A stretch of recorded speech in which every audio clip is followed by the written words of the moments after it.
A arte como meio de subsistência, inclusão social e movimentações milionárias em tempos de crise. O Revista de hoje traz para a discussão o potencial do mercado de artesanato, que mais que exibir belas peças, garante o sustento de muitos brasileiros. No Brasil, já são quase 10 milhões de artesãos que movimentam por ano mais de 50 milhões de reais. A profissão que surgiu no período neolítico vive agora uma nova fase, o processo de regulamentação no país. E mais que a riqueza da matéria-prima, a criatividade do artesão brasileiro é o que sustenta esse mercado. É o que você confere comigo na visita à Feira Nacional de Artesanato, ocorrida no início de dezembro. Do colorido do Baião, o barroco de Minas, aos indígenas pantaneiros.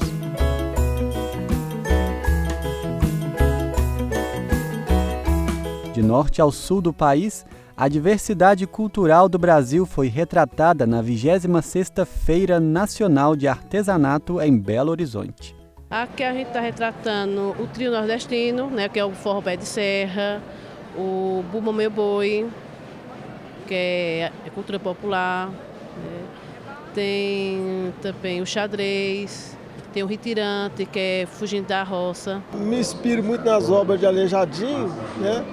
E é aí que eu monto meu trabalho, faço meu trabalho em cima da tradição de Minas mesmo.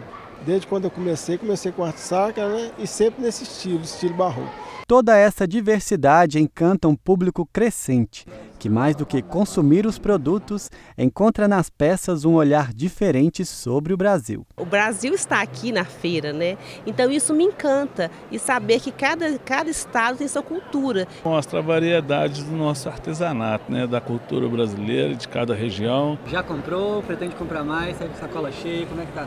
Comecei. Até a hora de ir embora, acho que vou precisar de um caminhão.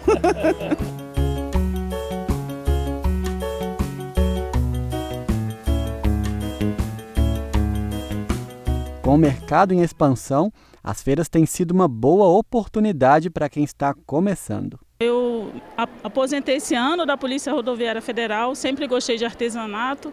E aí eu criei umas bonecas e aí eu inscrevi aqui no concurso Primeira Mostra aqui da feira, passou. E eu vim na expectativa de fazer negócios para poder me manter um ano trabalhando. E de repente, logo no primeiro dia, eu nem tinha sido aberto para o público, já choveu de lojista aqui querendo fazer negócio, rede de TV querendo fazer programa de passo a passo. Então está muito, muito além das expectativas. E para quem vive do artesanato não importa a distância. Conhecido como Ribamar das Santinhas, esse artesão veio do Piauí para comercializar em Minas peças sacras que, segundo ele, são únicas. Com 50 anos eu comecei a fazer esse estilo de peça, de imagem, de arte sacra, a santeira, que lá no Piauí é a santeira. Mas foi uma coisa bem que Deus me deu. Eu não sabia fazer nada, e nem aprendi com professor nenhum. Meu professor foi Deus. E aí tá aí, esse tipo aí, em todo o Brasil, só quem tem esse estilo aí é o seu Ribamar das Santinhas, que sou eu. Santinhas, qual tem mais saída, que o pessoal mais gosta? É Aparecida e São Francisco. Isadora. Ave Maria, vende demais. Comércio que tem driblado a crise econômica. O setor tem se firmado com uma garantia de renda, já que em algumas regiões ele se mantém estável. Mato Grosso do Sul tem um diferencial muito grande no artesanato. E a gente, graças a Deus, a gente consegue levar isso para os outros estados e a gente tem um resultado muito bom com o lojista. Porque o nosso estado representa muito o Brasil quando se fala em Pantanal. Então, o estrangeiro, quando vem para cá, o que ele quer levar para fora, principalmente, é o Pantanal. Então, nós ganhamos muito com isso, porque hoje o nosso principal mercado está na área litorânea, principalmente nas cidades turísticas, e isso é bom para nós, principalmente nesse momento de crise. Responsável por movimentar em torno de 50 bilhões de reais por ano, o setor de artesanato discute atualmente a regulamentação da profissão, o que gera questionamentos entre alguns artesãos. Hoje a questão da regulamentação está sendo um debate muito grande entre os artesãos, principalmente dentro da associação e até mesmo com o governo federal.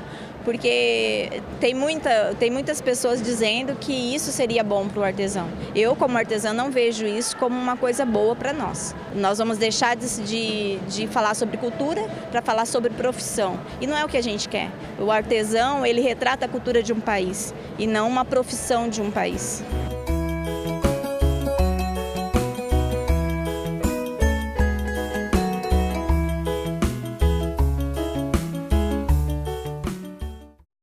Cresce o mercado e junto à necessidade de capacitação desses profissionais. Sobre isso, nós conversamos agora com a Sabrina Campos, analista do Sebrae Minas. Sabrina, seja muito bem-vinda ao Revista. Obrigada, eu agradeço pelo convite.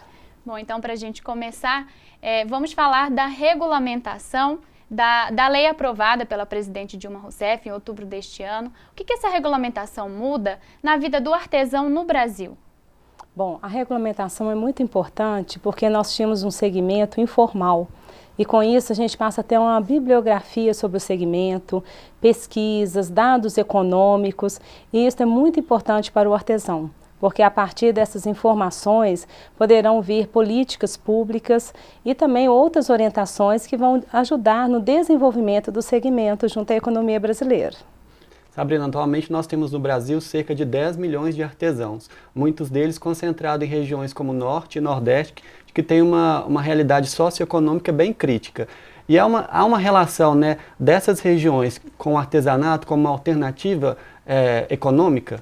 Com a falta de emprego, o artesanato passa a ser uma importante atividade econômica em muitas regiões do Norte e Nordeste do Brasil, assim como repete também no estado de Minas Gerais. Porque como a pessoa tem uma habilidade, conhece alguma técnica manual, o artesanato passa a ajudar, né, na renda familiar e em alguns momentos passa a ser até a importante fonte de renda daquela família. E isso é muito forte no Norte e no Nordeste do Brasil e que vai repetir inclusive no estado de Minas Gerais e que nós temos inclusive uma secretaria, né, voltada aí para o Norte, para o Vale do Mucuri, do Jequitinhonha, em Minas Gerais, e que tem o artesanato como uma importante atividade, né, a ser desenvolvida. E em tempos de crise, que o desemprego vem aumentando no país, o artesanato seria uma alternativa para os brasileiros? Sim, porque quando a gente fala de artesanato, nós estamos falando de um produto cultural, né, de um produto histórico. E ele passa a ser valorizado não só como um presente, mas ele passa a agregar valor em outros segmentos da economia brasileira. Então, se a gente for pensar o artesanato, ele está voltado para a área decorativa, utilitários, voltado para a moda, artigos religiosos, brindes, joalherias, paisagismo. Então, o artesanato, ele entra como um agregador de valor para outros produtos, inclusive industrializados. E nós vimos no VT, né, Dani, da Feira Nacional de Artesanato, que em regiões como Mato Grosso do Sul, a crise não afeta o setor de artesanato, né, porque por ser uma região onde o turismo é forte, principalmente por quem vem de fora do país, então tem aonde investir, né, porque tem quem compre a arte deles, né. Isso. Inclusive, nós participamos de duas importantes feiras de artesanato no Brasil, que é a FENEARTE em Olinda, que acontece em julho, e a Feira Nacional, que acontece em dezembro. E todas as duas feiras com um foco muito maior no varejo, e o nosso resultado foi muito significativo esse ano, apesar de toda a situação do Brasil. E já falando mais desse caráter inclusivo, nós podemos dizer que o artesanato tem essa relação direta com a inclusão social, porque tem vários projetos aí beneficentes que atuam com pessoas carentes, deficientes, e acabam sendo uma forma de atividades para ele e uma inserção no mercado de trabalho. Tem essa relação? Sim, eles buscam o artesanato pelo fato de ser um trabalho manual, né? Então o artesanato ele entra como um papel social, mas é importante que a gente perceba sempre o artesanato como uma atividade econômica, algo que vai gerar valor, né, para aquela família, para a sociedade, para o município, né, porque inclusive o artesanato faz com que aquele artesão permaneça ali naquela localidade, movimentando toda a riqueza da região, mas é muito importante, assim, tem um lado social, mas tem principalmente o lado econômico, e isso é importante até para o artesão buscar orientação, né, de ver realmente sua atividade como um negócio. E diante de todo esse potencial de mercado, como que o Sebrae atua para garantir o sustento de muitos brasileiros? Bom, aí o Sebrae atua, primeiro que o artesão veja a sua atividade como um negócio, quer dizer, trabalhar a questão do empreendedorismo junto ao artesão, trabalhar a parte de gestão, quer dizer, o artesão ter um preço diferenciado para atacado, para varejo, fazer um processo gerencial daquele negócio, correr riscos calculados, ter uma rede de contatos, isso tudo é importante, quer dizer, o artesão ele tem um negócio, até porque o artesão ele tem uma atividade muito complexa em suas mãos, né? Porque ele tem um processo criativo, ele tem o processo de produção, quer dizer, desenvolvimento de produtos, e ainda tem o processo de comercialização. Então ele tem que cuidar aí muito bem dos 3 processos. Trabalhar o design, mas o design de uma forma bem diferenciada, porque a alma do artesanato é o que vem de cada artesão, né? A criação de cada um. Então o que o design vai fazer é despertar o artesão para um novo olhar em cima da flora, da fauna, das questões culturais de onde ele vive, né? Ou seja, é um artesanato de tradição. Mas é muito importante que o artesanato não perca esse sentido singular, que é o que vem de cada um. E trabalhando também a área comportamental, porque os artesãos, muitos estão associados, né, em associações, em cooperativas, então trabalhar o artesão enquanto pessoa, enquanto grupo, e trabalhar a questão da inovação, porque o artesão, ele trabalha com matéria-prima. Então, se eu tenho uma matéria-prima, uma cerâmica que tem trinca, que quebra, fazer um trabalho de estudo daquela matéria-prima, assim como das fibras, né, e outros materiais que eles vão estar trabalhando.